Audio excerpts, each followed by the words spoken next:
أعوذ بالله من الشيطان الرجيم. بسم الله الرحمن الرحيم.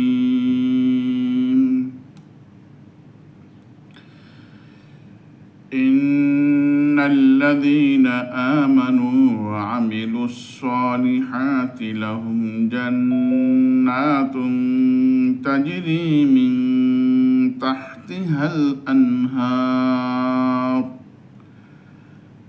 ذلك الفوز الكبير. إن بطش ربك لشديد إنه هو يبدئ ويعيد وهو الغفور الودود ذو العرش المجيد فعال لما يريد. هل أتاك حديث الجنود فرعون وثمود بل الذين كفروا يكذبون بل الذين كفروا في تكذيب والله من ورائهم محيط بل هو قرآن مجيد في لوح محفوظ. সাদাকাল্লাহুল আযীম। এরশাদ হচ্ছে,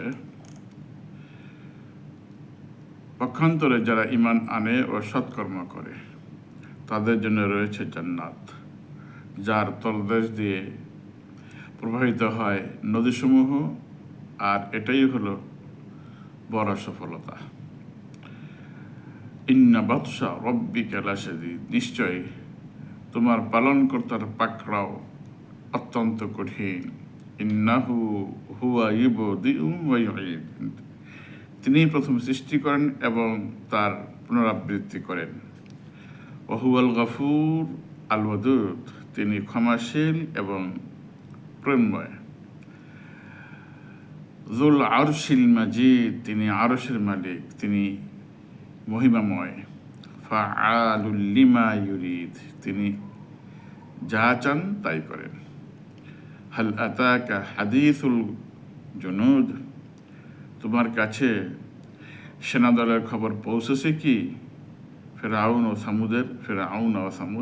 সামুদের। বালিল্লাযীনা কাফারু ফি তাকযীব, বরং কাফেররা মিথ্যারূপে লিপ্ত রয়েছে। আল্লাহু মিন ওয়ারাইহিম মুহীত, আর আল্লাহ তাদেরকে চারদিক থেকে পরিবেষ্টন করে আছেন। বাল হুয়া কুরআনুম মাজিদ, বরং এটি মর্যাদামণ্ডিত কোরআন। ফি লাউহিম মাহফুজ, যা সুরক্ষিত ফলকে লিপিবদ্ধ রয়েছে। আমরা গত সবকে এই সূরা বুরুজ 22টি আয়াত রয়েছে, তার প্রায় বেশিরভাগ আয়াত, প্রায় 11টি আয়াত আমরা সেদিন শেষ করেছি, অর্ধেকটি। আজকে বাকি অর্ধেক, যদিও প্রথম অংশে কথা বেশি ছিল, আজকে তখন কথা নাই। তো ইনশাআল্লাহ আমরা যতটুকু সম্ভব হয় আলোচনা শুরু করব। ইন্নাল্লাযীনা আমানু, নিশ্চয়ই ইন্না এখানে ওয়াজিবুন না, ইন্না যেহেতু এই হরকতের পরে নুনে তাসদীদ হলে, নুন এবং মিম তাসদীদ হলে ওয়াজিবুন না হয়, হরকতের পরে নুনে মিমে তাসদীদ হলে ওয়াজিবুন না। আমানু আ মধ্যে বদল, আল্লাযীনা একের মধ্যে তবাই, আ এক মধ্যে বদল। হামদার মধ্যে যে মতটা হয় ওইটার নামই শুধু মধ্যে বদল, আর অন্য হরফে হইলে মধ্যে তবাই বা মধ্যে আসলি। ওয়া আমিলুস সলিহাতি, আস-সলিহাতি সদ মোটা হবে, আল একের মধ্যে তবাই হবে, আল হাতি একের মধ্যে তবাই হা। লাহুম এই মিমে গুন্না হবে না। মিম সাকিনে গুণ 3 বিধান। মিম সাকিনে মিম আসলে গুন্না হয়, বা আসলেও গুন্না হয়, বাকি হরফে গুন্না হয় না। জান্নাত ওয়াজিব গুন্না।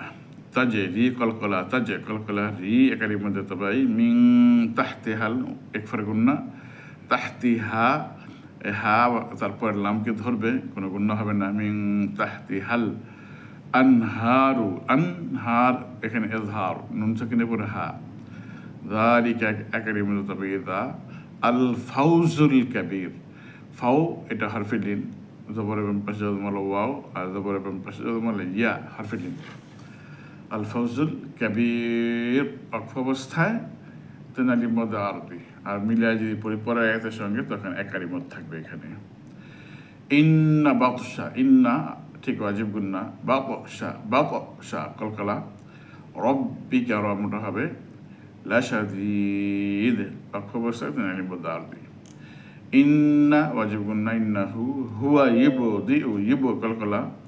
ওয়ায়ুঈদ এখানে শেষে কলকলা এবং এটা তিনের মধ্যে আরবি হবে। ওয়াহুয়াল গাফুরুল ওয়াদুদ, গফুরু গফু একানি মধ্যে তবে এই বা আসলি। আল ওয়াদুদ অক্ষ অবস্থায় কলকলাও হবে এবং তিনালির মধ্যে আরবি। যুল আরশিল মাজিদ, আরশি র মোটা হবে যেহেতু র সাকিন পূর্বে জবর। আল মাজিদ অক্ষ অবস্থায় মধ্যে আরবি এবং কলকলা। কালির মধ্যে তো ভাই আইনের মধ্যে ডাবল উচ্চারণ হবে। লুল্লিমা ইউরিদ, লুল্লিমা তানবিনে পরে লাম এদগামে বেলা গুন্না, মিলবে গুন্না হবে না। লুল্লিমা একালির মধ্যে তো ভাই আল ইউরিদ কলকলা এবং মধ্যে আরবি। হাল আতাকা, আতা তা একালির মধ্যে তো ভাই হাদি একালির মধ্যে তো ভাই। আল জুনুদ কলকলা মধ্যে আরবি তিরালি মদ। ফিরআউনা, ফিরআউনা এ র পাতলা হবে যেহেতু র সাকিন পূর্বে জের। আউনা হারফিলিন তাড়াতাড়ি। ওয়াসামুদ কলকলা এবং মদারদি। বালিল্লাযীনা, আল্লাযীনা একালি মধ্যে তবাই। কাফারু রটা মোটা হবে। ফি একালি মধ্যে তবাই। তাকযীব অক্ষ অবস্থা কলকলা এবং মদারদি। ওয়াল্লাহু, আল্লাহু এইটা লটা লামটা মোটা হবে। লফজে আল্লাহ, লফজে জালালা আল্লাহ। ওয়াল্লাহু মিউ ওয়ারাইহিম, মিউ ইকফা এই একদমই বা গুন্না, নুন সাকিনে পরে ওয়াও মিলবে গুন্না হবে। মিউ ওয়ারা চার আলির মধ্যে মুত্তাসিল। ওয়ারাইহিম এই মিমে গুন্না হবে। হিম এই এখানে মিম সাকিন তারপরে মিম, এই জন্য এটা এদগামে মেসলাইন বলা হয়। মিন ওয়ারাইহিম মুহীত, মুহীত এখানে হি একালির মধ্যে তিনালির মধ্যে আরবি এবং তোয়ার মধ্যে কলকলা অক্ষ অবস্থায়। বাল হুয়া কুরআন, আ মধ্যে বদল, হামদার হরকত টেনে পরে মধ্যে বদল। নুন মাজিদ, নুন তানবিনের পরে মিম এদগামে বা গুন্না, মিলবে গুন্না হবে। বাল হুয়া কুরআনুম মাজিদ। ফি একালির মধ্যে তবাই লাউহিন, লাউ হারফে লিন তাড়াতাড়ি, এরপরে লাউহিম মাহফুজ হা হার মধ্যে তানবিন, এরপরে মিম, তানবিনের পরে মিম মানে হলো এদগামে বা গুন্না, মিলবে গুন্নাও হবে। ফি লাউহিম মাহফুজ অক্ষ অবস্থায় যেহেতু আয়াত শেষ অক্ষ মধ্যে আরবি, তিরালির মধ্যে আরবি। এই ছিল আজকের মত। তো এখন আমরা যতটুকু সম্ভব হয় এখন তাফসীরের দিকে যাচ্ছি আমরা। 11 নম্বর আয়াত আল্লাহ তাআলা বলেছেন ইন্নাল্লাযীনা আমানু ওয়া আমিলুস সালিহাত। এত পূর্বে আলোচনা ছিল আপনার গর্তওয়ালাদের, আসহাবুল উখদুদের আলোচনা ছিল এবং তাদের শাস্তির কথাও বলা হয়েছে। আসহাবে উখদুদের শাস্তির কথাও বলা হয়েছে। তো পক্ষান্তরে যারা ঈমান আনবে আল্লাহর প্রতি, আমলে সালেহ করবে, তারা তো ছিল অবাধ্য লোক। ঠিক অবাধ্য না হয়ে যারা ঈমান আনবে, আমলে সালেহ করবে, লাহুম জান্নাতুন তাজরি মিন তাহতিহাল আনহার, তাদের জন্য রয়েছে এমন জান্নাত যার তলদেশ দিয়ে প্রবাহমান রয়েছেন নদীসমূহ। আর এটাই যারা এই জান্নাত যারা লাভ করবে, যালিকাল ফৌজুল কাবির, এটাই হলো বড় সফলতা। অর্থাৎ যারা বাপদাদার আমল থেকে চলে আসা কুসংস্কার ছেড়ে খালেস তাওহীদ বিশ্বাস স্থাপন করেছিল, যেসব ইমানদার নরনারী, যেসব জালেমরা অগ্নিকুণ্ডে, ইমানদার নরনারীকে জালেমরা অগ্নিকুণ্ডে নিক্ষেপ করে হত্যা করেছে, একইভাবে মক্কার মুশরিক নেতারা এবং পরবর্তীকালে যেসব জালেম শক্তির জোরে ইমানদারগণের উপর জুলুম করে চলছে, ওইসব ইমানদার ও সৎকর্মশীল মানুষের জন্য আল্লাহ রাব্বুল আলামিন প্রস্তুত করে রেখেছেন শান্তিময় জান্নাত, যার নিচ দিয়ে প্রবাহিত হয় নদী ও ঝর্ণাসমূহ, এবং এটাই হলো সবচেয়ে বড় সফলতা। জালেমদের দৃষ্টিতে ইমানদাররা পরাজিত ব্যর্থ হয়েছে। জালেমরা মনে করে যে তারা তাদের অত্যাচার, তাদের প্রোপাগান্ডা, তাদের এই মিথ্যা বলা, তারা মনে করে যে তারা জয়লাভ করেছে আর ইমানদাররা পরাজিত হয়েছে। কিন্তু আল্লাহর দৃষ্টিতে ইমানদারগণই জয়ী এবং তারাই সফলতা লাভ করেন। জ্ঞানী ও বিবেকবান সমাজও এটাই মনে করেন। যারা চিন্তাশীল লোক, তারা এটাই মনে করে যে না, ইমানদারগণই সফল। তা না হলে যেসব নবীগণ দুনিয়াতে কেবল নির্যাতিতই হয়েছেন, মৃত্যুর পরে বিশ্বব্যাপী তাদের অনুসারী দল কীভাবে সৃষ্টি হয়? যদি এটাই হতো যে না, তারা ব্যর্থ, তাহলে রাসূল তো অনেক আগেই ইন্তেকাল করেছেন, প্রত্যেক যুগে নবীগণ চলে গেছেন, কিন্তু তার অনুসারীগণ সারা পৃথিবীতেই ছড়িয়ে ছিটে থেকেই যাচ্ছে। এতে প্রমাণ হয় তারা ব্যর্থ নন, বরঞ্চ তারাই সফল কাম। সসীম জ্ঞানের মানুষ আল্লাহর কথায় নিশ্চয় হাসবে ও তাচ্ছিল্য করবে, কিন্তু তারা জানে না যে তাদের জ্ঞানের বাইরে বহু জিনিস লুকিয়ে আছে, যা তার ধারণা ও কল্পনার অলিন্দে কখনোই প্রবেশ করতে পারে না। আমরা প্রতিনিয়ত দেখছি যে জালেম সর্বদা জয়ী হচ্ছে ও মাজলুম সর্বদা পরাজিত হচ্ছে। জালেম তার অর্থবিত্ত শক্তির জোরে সর্বত্র বাহবা করাচ্ছে।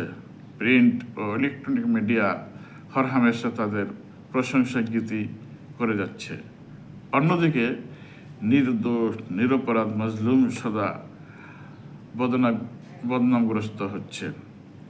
দুনিয়ার এই অবস্থা নিশ্চিতভাবে দাবি করে যে এমন একটি জগৎ অপরিহার্য, সেখানে জালেম তার প্রাপ্য শাস্তি পাবে এবং মজলুম তার যথার্থ পুরস্কার পাবে। নিঃসন্দেহে সেই জগৎটাই হলো আখিরাত। দুনিয়ার সফলতা ব্যর্থতা চূড়ান্ত কিছু নয়, বরং চূড়ান্ত হলো আখিরাতের ফয়সালা।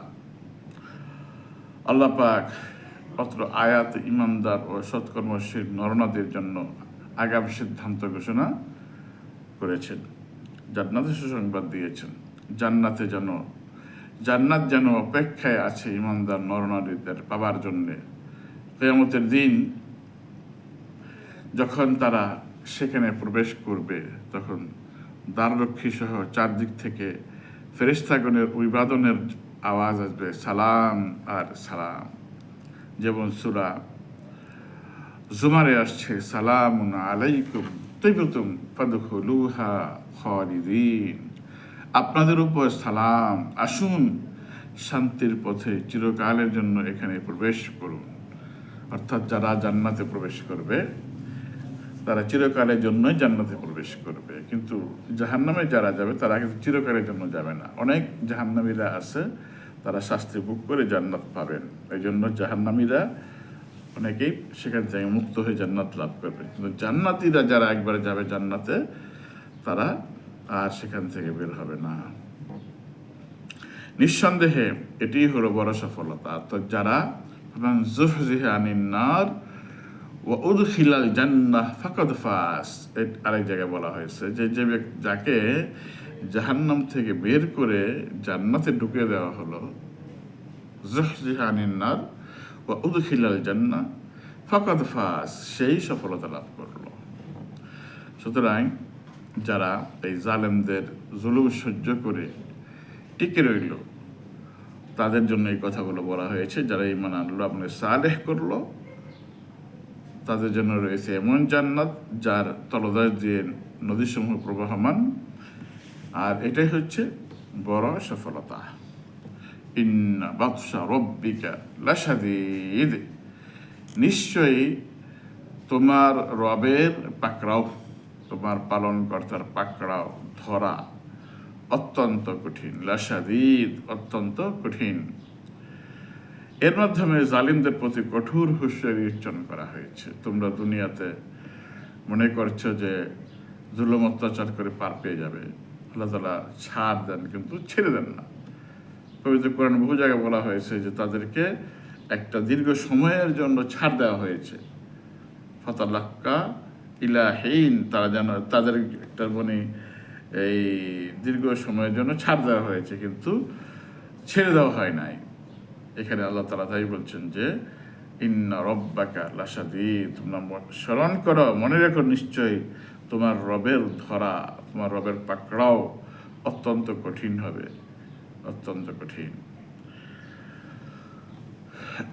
ইমাম মুবাররাত একজন ইমাম গবেষক, তিনি এটি পূর্ববর্তী শপথের জবাব। আল্লাহ রাব্বুল আলামিন সূরা শুরুতে কিন্তু শপথ করেছেন ওয়াস-সামাই যাতিল বুরুজ ওয়াল ইয়াউমিল মাউউদ ওয়া শাহিদিন ওয়া মাশহুদ।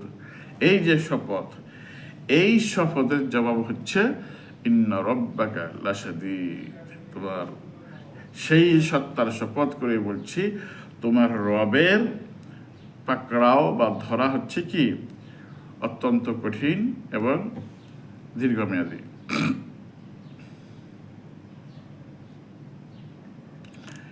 ইমাম হাকিম তিরমিজি কথা বলেছেন, অর্থাৎ যারা রাসূলুল্লাহ সাল্লাল্লাহু আলাইহি ওয়াসাল্লামকে অবিশ্বাস করে বা তার আনিত শরীয়তের অবাধ্যতা করে এবং ইমানদার নরনারীদের উপর জুলুম করে, তাদের বিরুদ্ধে শপথ করে আল্লাহ তাআলা বলছেন অবশ্যই তোমার প্রভুর পাকড়াও অত্যন্ত কঠিন। যখন তিনি ধরবেন তখন সেখান থেকে নিষ্কৃতি কোনো পথ আর থাকবে না। অতএব সাবধান হও হে মানুষ, তওবা করে জুলুম অবাধ্য হতে নিবৃত্ত হও, সেখান থেকে তোমরা ফিরে আসো, আল্লাহ ও তার রাসূলের অনুগত হও। আল্লাহ তাআলা বলেছেন ওয়াল্লাযীনা কাযযাবু বিআয়াতিনা সানাস্তাদরিজুহুম মিন হাইসু লা ইয়ালামুন ওয়া উমলি লাহুম ইন্না কাইদি মাতিন। সূরা কালাম এবং সূরা আরাফে এই আয়াত আসছে। আল্লাহ তাআলা বলছেন ওয়াল্লাযীনা কাযযাবু বিআয়াতিনা, আর যারা আমার আয়াতসমূহকে অস্বীকার করে, মিথ্যা প্রতিপন্ন করে, সানাস্তাদরিজুহুম মিন হাইসু লা ইয়ালামুন, আমি তাদেরকে ধীরে ধীরে তাদের অজান্তে পাকড়াও করব, তাদেরকে ধরবো, এমনভাবে ধরবো তারা বুঝতেই পারবে না যে আমি তাদেরকে চতুর্দিক থেকে ধরে ফেলছি। ওয়া উমলি লাহুম ইন্না কাইদি মাতিন, এবং আমি তাদেরকে এই অবকাশ দেই, ও উমলি লাহুম, আমি তাদেরকে মোহলত দেই, অবকাশ দেই, ইন্না কাইদি মাতিন, নিশ্চয় আমার কৌশল অত্যন্ত মজবুত। আমি যে তাদেরকে ধরবো বিভিন্ন কৌশলে, এই আমার কৌশলটা অত্যন্ত মজবুত কৌশল।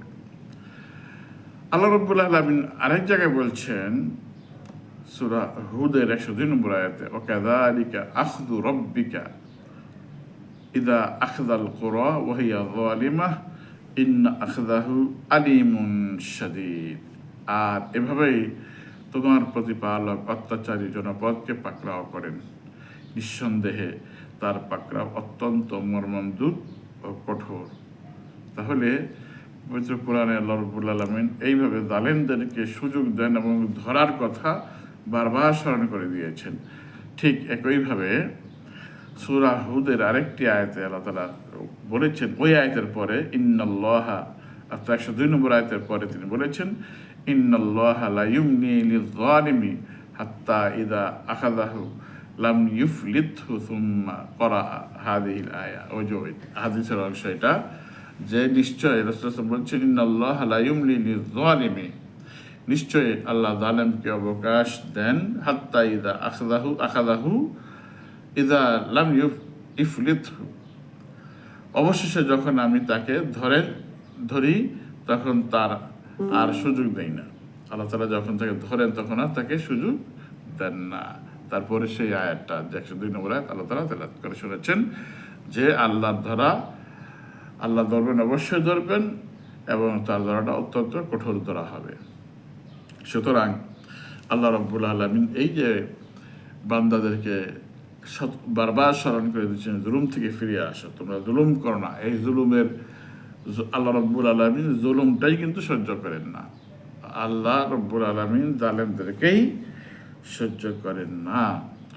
ইন্নাহু হুয়া ইউবদিউ ওয়া ইউঈদ, নিশ্চয়ই তিনি, ইন্নাহু তিনি, হুয়া তিনি, ইন্নাহু হুয়া, এই হু এখানে এটা আবার হুয়া, দুটো অর্থ একই। নিশ্চয়ই তিনি, ইউবদিউ ওয়া ইউঈদ, তিনি প্রথম সৃষ্টি করেন এবং পুনরাবৃত্তি করেন। অর্থাৎ আল্লাহ রাব্বুল আলামিন মানুষকে প্রথম সৃষ্টি করেছেন, আবার পুনরাবৃত্তি করবেন। এর মানে হলো আবার এই মানুষদেরকে মৃত্যু দিয়ে আবার উঠাবেন।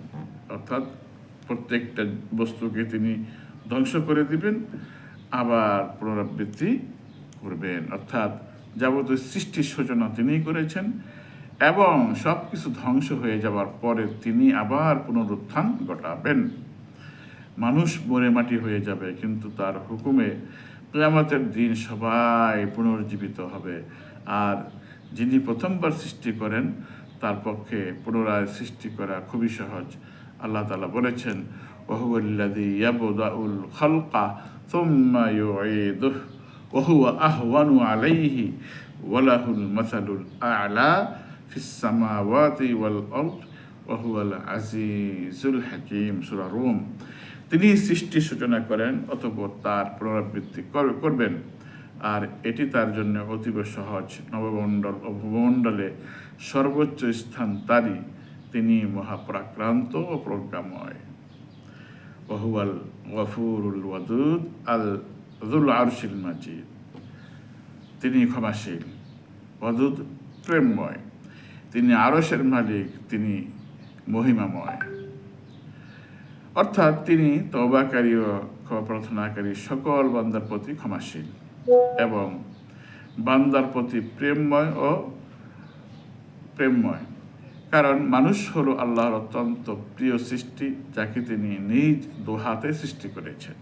আল্লাহ রাব্বুল আলামিন মানুষকে 2 হাতে সৃষ্টি করেছেন, এই কথাটা রয়েছে সূরা সাদের 75 নম্বর আয়াতে। এবং যাকে দুনিয়ার সকল সৃষ্টির উপরে সম্মানিত করেছেন। ওয়ালাকাদ কাররামনা বানি আদমা, সূরা বনী ইসরাঈল আয়াত 70। তারা পাপ করে তওবা করলে যেমন তিনি ক্ষমা করেন, তেমনি পাপী ও নিরপরাধ সকল বান্দাকে তিনি আলো দিয়ে, বায়ু দিয়ে, পানি দিয়ে, এক কথায় সকল প্রকার নিয়ামত দিয়ে বাঁচিয়ে রাখেন, কারণ তিনি প্রেমময়। অর্থাৎ দুনিয়ায় আল্লাহ রাব্বুল আলামিন যদি মানুষকে ভালোই না বাসতেন, তাহলে যারা তার কথা শোনেন না, অবাধ্য, ঈমান আনেন না, তাদেরকে তিনি লালন পালন করতেন না, তাদেরকে এই আলো বাতাস বায়ু তাদেরকে দিতেন না।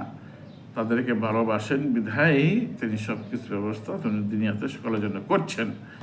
যেমনটি বিসমিল্লাহির রহমানির রহিম এর ব্যাখ্যায় আসছে যে আর রহমান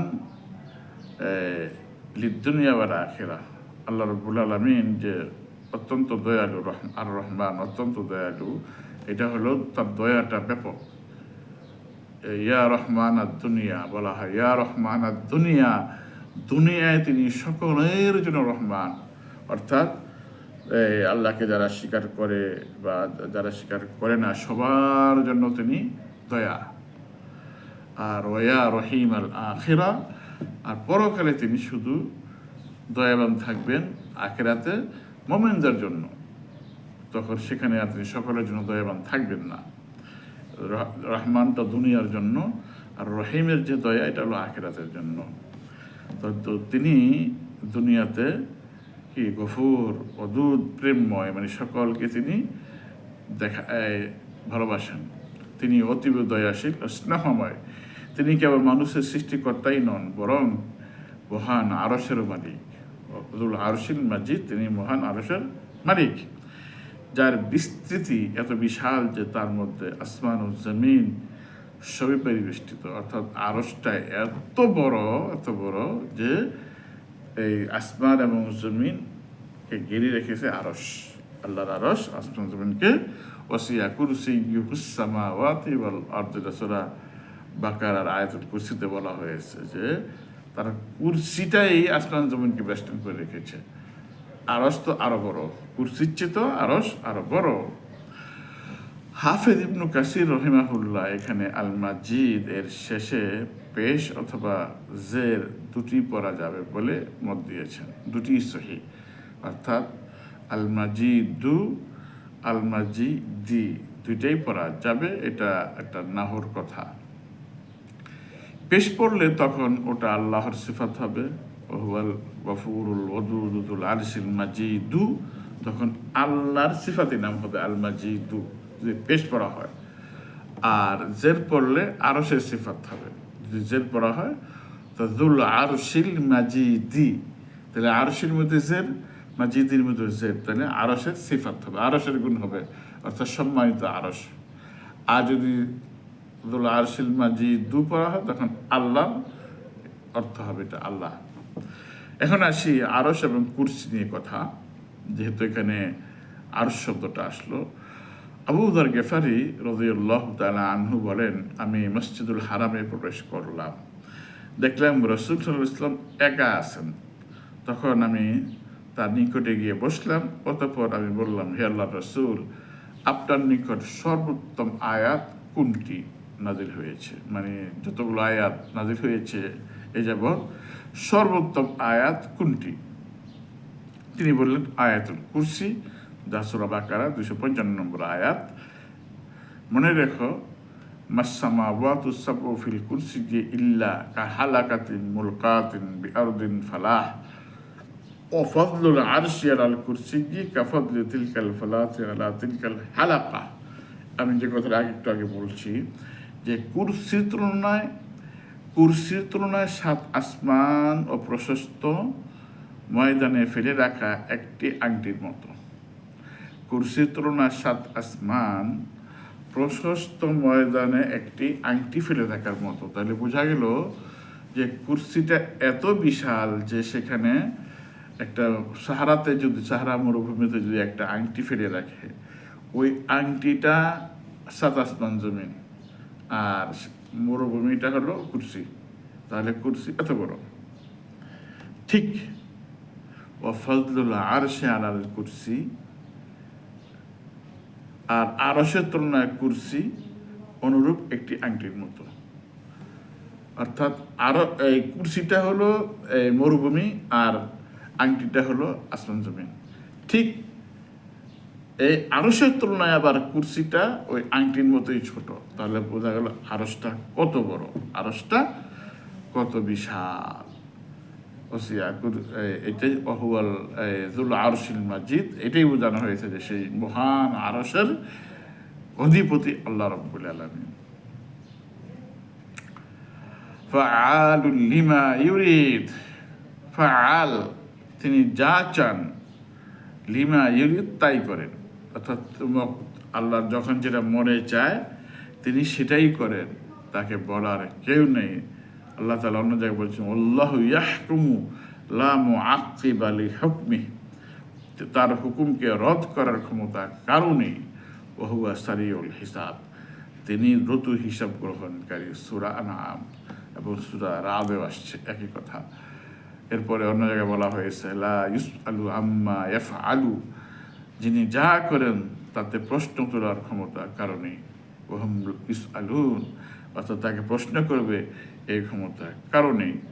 আরেক জায়গায় আল্লাহ তাআলা বলছেন, ওয়া ইয়ামসাসকাল্লাহু বিদুররিন ফালা কাশিফা লাহু ইল্লা হু, তিনি কাউকে যদি কষ্ট দেন তা দূর করার ক্ষমতা কারণে তিনি ছাড়া। ওয়া ইয়ামসাসকা বিখাইর, আর তিনি যদি কারো মঙ্গল করেন, ফাহুয়া আলা কুল্লি শাইইন কাদির, তবে সেটাও তার রদ করার ক্ষমতা কারণেই, তিনি সব কিছুর উপর ক্ষমতাবান।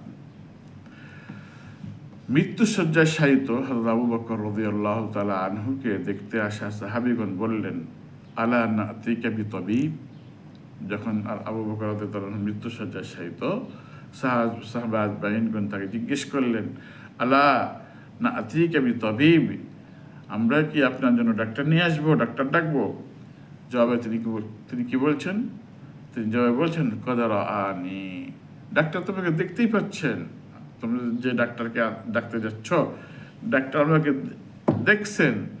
সাহাবীগণ বললেন, ফামা ক্বালা লাকা, তা ডাক্তার আপনাকে কি বলছেন? তিনি আবার জবাবে বলছেন, ক্বালা ইন্নী ফাআলুন লিমা ইউরিদ, তিনি বলছেন যে আমি যা চাই আমি তাই করি। অর্থাৎ তোমরা যে ডাক্তার আর আমাকে সুস্থ করার জন্য চাচ্ছ, সেই ডাক্তার মহান আল্লাহ যে ডাক্তার, তিনি আমাকে দেখছেন এবং তিনি বলেন আমি যা ইচ্ছা তাই করবো বা তা করি। অর্থাৎ আমার সময় শেষ হয়ে আসছে, আর তোমরা ডাক্তার ডেকে লাভ নেই। হাল আতাকা হাদিসুল জুনুদি ফিরআউনা ওয়া সামুদ, তোমার কাছে সেনাদলের খবর পৌঁছেছে কি ফেরাউন ও সামুদের? এখানে যারা ইসলামের শত্রু ছিল, চরম শত্রু, দুইজন নবীর কথা এখানে আলোচনা করা হয়েছে, মুসা আলাইহিস সালাম এবং সালেহ আলাইহিস সালাম। যে ফেরাউন ছিল মুসা আলাইহিস সালামের যুগের শত্রু, ইসলামের শত্রু, আর সামুদ সম্প্রদায় ছিল সালেহ আলাইহিস সালামের শত্রু। তোমরা কি জানো, তোমাদের কাছে কি সেই খবর আছে যে ফেরাউন এবং সামুদের বাহিনীর সাথে আল্লাহ রাব্বুল আলামিন কেমন আচরণ করেছেন এবং তাদের কীভাবে ধ্বংস করেছেন? কারণ এই দুইটার জাতিকতা এখানে কেন আসলো? যেহেতু এটি আরবদের নিয়ে কথা হচ্ছে, রাসূলকে নিয়ে কথা হচ্ছে, রাসূলের সাহাবাদেরকে সান্ত্বনা দেওয়া হচ্ছে, তাই এই সামুদ জাতি এরা আরব জাতি ছিল এবং ফেরাউন এটা মিশর এলাকায় ছিল আরবের কাছে। এই জন্য আল্লাহ রাব্বুল আলামিন এই দুই বাহিনীর কথাই বলছেন, নচেত আর অনেক বাহিনী তো ছিল, তারা অন্য অন্য এলাকার ছিল বিধায় এখানে আসে নাই। তাদেরকে আলোচনা করা হয়েছে যেহেতু তারা আরবের কাছাকাছি লোক ছিল এবং আরব দেশের লোক ছিল। হাল আতাকা হাদিসুল জুনুদি, তোমার কাছে কি সেই বাহিনীর খবর আসছে? ফিরআউন ওয়া সামুদ, ফিরআউন এবং সামুদ বাহিনীর খবর কি আসছে? বালিল্লাযীনা কাফারু ফি তাকযীব, বরং কাফেররা মিথ্যারূপে লিপ্ত রয়েছে। আল্লাহু মিন ওয়ারাইহিম মুহীত, আর আল্লাহ তাদেরকে চতুর্দিক থেকে বেষ্টন করে রেখেছেন, অর্থাৎ তাদেরকে পুঙ্খানুপুঙ্খানু হিসাবে এবং নজরদারিতে আল্লাহ রাব্বুল আলামিন তাদেরকে রেখেছেন। এখানে তাকযীব অর্থ হচ্ছে তাকযীবুন লিল হক ওয়াল ওয়াহী মা উদুহি আয়াতিহি ওয়া যুহুরি বাইয়ানাতিহি ইনাদান ওয়া বাগিয়ান, অর্থাৎ আল্লাহর নিদর্শন সমূহ প্রকাশিত হওয়া সত্ত্বেও হঠকারিতা ও বিদ্রোহবশ তারা হক ও ওহীর ব্যাপারে মিথ্যারোপ করে। তাদের কাছে সব স্পষ্ট যে এইটাই সত্য, এগুলোই সঠিক কথা, তবুও তারা কি মিথ্যারোপ করে কেন? হঠকারিতা এবং বিদ্রোহবশ হয়ে। অর্থাৎ মক্কার কাফেররা, সামুদ, ফেরাউন প্রমুখ বিগত কাফেরদের মন্দ পরিণতি জানা সত্ত্বেও মহানবী সাল্লাল্লাহু আলাইহি ওয়াসাল্লামের উপরে মিথ্যারোপে লিপ্ত রয়েছে। তাই এতে বিস্ময়ের কিছুই নেই, বরং এদের মিথ্যারোপ পূর্বেকার সকল মিথ্যারোপের চাইতেও বেশি। অথচ তারা জানে যে তারা চারদিক থেকে আল্লাহর ঘেরাওয়ের মধ্যে রয়েছে। তার পাকড়াও থেকে বাঁচার ক্ষমতা যেমন ফেরাউন ও সামুদ জাতির হয়নি, তেমনি মক্কার কাফেরদের, এমনকি কোনো যুগের কাফের মুনাফিকদেরও হবে না। একথা বলার মাধ্যমে আল্লাহ রাব্বুল আলামিন সকল যুগের ঈমানদার নরনারীদের উপরে ইসলামের প্রচার ও প্রসারে নিবেদিত প্রাণ ও নেতৃবৃন্দের উপরে নির্যাতনকারী কাফের ও ফাসিকদের হুঁশিয়ারি করে দিয়েছেন। মিন ওয়ারাইহিম, তাদের পিছন দিক থেকে, ওরা মানে পিছনে, যেমন অন্য আয়াতে বলা আছে মিন ওয়ারাআ যাহরিহি, কোথাও কোথাও হচ্ছে ওয়ারাআ যাহরিহি, সূরা আন-শিকাকে আসছে কথাটা। মিন ওয়ারাইহিম মানে হলো তার পিছন দিক থেকে। আসলে এর অর্থ হলো আল্লাহ রাব্বুল আলামিন তাদেরকে চতুর্দিক থেকেই পাকড়াও করে রাখবেন, এইটা হলো মূল অর্থ এখানে। বাল হুয়া কুরআনুম মাজিদ, অর্থাৎ তারা এই কোরআনকে মিথ্যা প্রতিপন্ন করছে না, এটি হচ্ছে সেই কোরআন। বাল হুয়া কুরআনুম মাজিদ, এটি মর্যাদামণ্ডিত কোরআন, ফি লাউহিম মাহফুজ, যা সুরক্ষিত আছে ফলকে লিপিবদ্ধ, সুরক্ষিত আছে ফলকে লিপিবদ্ধ। অর্থাৎ সেই লৌহে মাহফুজের মানে কি, লৌহ অর্থ হলো কি এই যে বোর্ড আর কি, যেখানে লেখা হয়, তফসি, আরবিতে তফসি, লৌহ মানে তফসি মানে সিলেট, যেখানে আমরা ছোটবেলায় সিলেট বলতাম, যে লেখালেখি করতাম, লৌহ লৌহ। যেমন কি যে আপনার নেম প্লেট, গাড়ির নেম প্লেট, লৌহা বলা হয়, লৌহা সাইয়ারা। ওই সাইয়ারা স্ত্রীলিঙ্গ শব্দ জন্য লৌহা ব্যবহার করে, আসলে লৌহ, লাম ওহা, লৌহ মানে এটা কি এই নেম প্লেট বা যেখানে সাইনবোর্ড লাগানো হয় এমন কিছু একটা আর কি।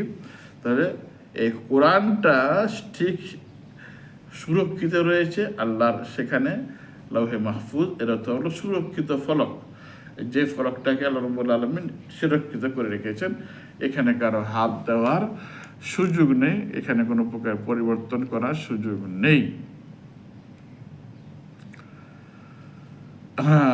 এখানে একথার মাধ্যমে অবিশ্বাসীদের প্রতি ধমক ও তাচ্ছিল্য রয়েছে, কারণ তারা আল্লাহর কালামকে দুর্নিক্ষেপ করে নিজেদের প্রবৃত্তির অনুসারী হয়েছে, অথচ তারা যে কোরআনকে মিথ্যা সাব্যস্ত করেছে তা অতীব পবিত্র, উচ্চ মর্যাদা সম্পন্ন।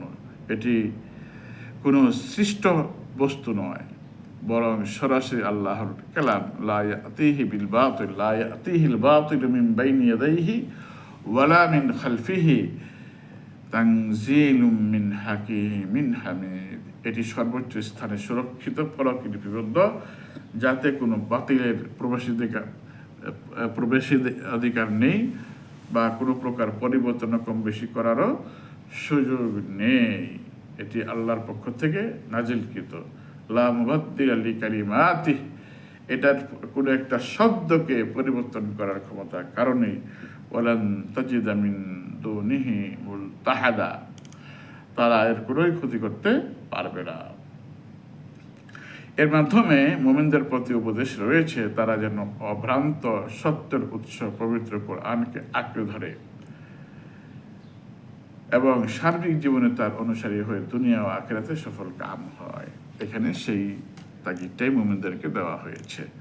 তো এই সূরার অর্থাৎ সূরা বুরুজের সার কথা, মানে সব এই সারমর্ম কথা হচ্ছে, এ সূরায় বিগত সময়ের গর্তওয়ালাদের জীবন্ত পুড়িয়ে হত্যা করার ঘটনা এবং ফেরাউন ও সামুদ জাতির ধ্বংসের ঘটনা স্মরণ করিয়ে দিয়ে আল্লাহ রাব্বুল আলামিন তার রাসূল ও উম্মতে মুহাম্মদীকে কোরআনী সত্য দৃঢ়ভাবে আঁকড়ে ধরার এবং তার বিধানসমূহ বাস্তবায়নে জীবন উৎসর্গ করার প্রতি উৎসাহিত করেছেন।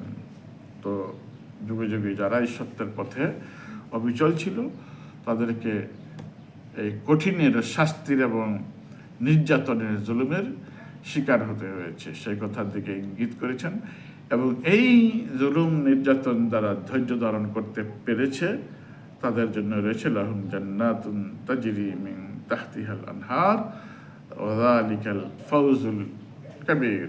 সেটাই হচ্ছে কি বড় সফলতা, মহান সফলতা। আল্লাহ রাব্বুল আলামিন আমাদের সকলকে আজকে যে সূরা বুরুজের শেষাংশ আলোচনা করা হলো, এখান থেকে শিক্ষা নিয়ে আমাদের বাস্তব জীবনে আমল করা তৌফিক দান করুন। আসসালামু আলাইকুম ওয়া রাহমাতুল্লাহি ওয়া বারাকাতুহু। আপনাদের কোনো জিজ্ঞাসা আছে কিনা? আসসালামু আলাইকুম ওয়া রাহমাতুল্লাহি ওয়া বারাকাতুহু। ওয়া আলাইকুম আসসালাম।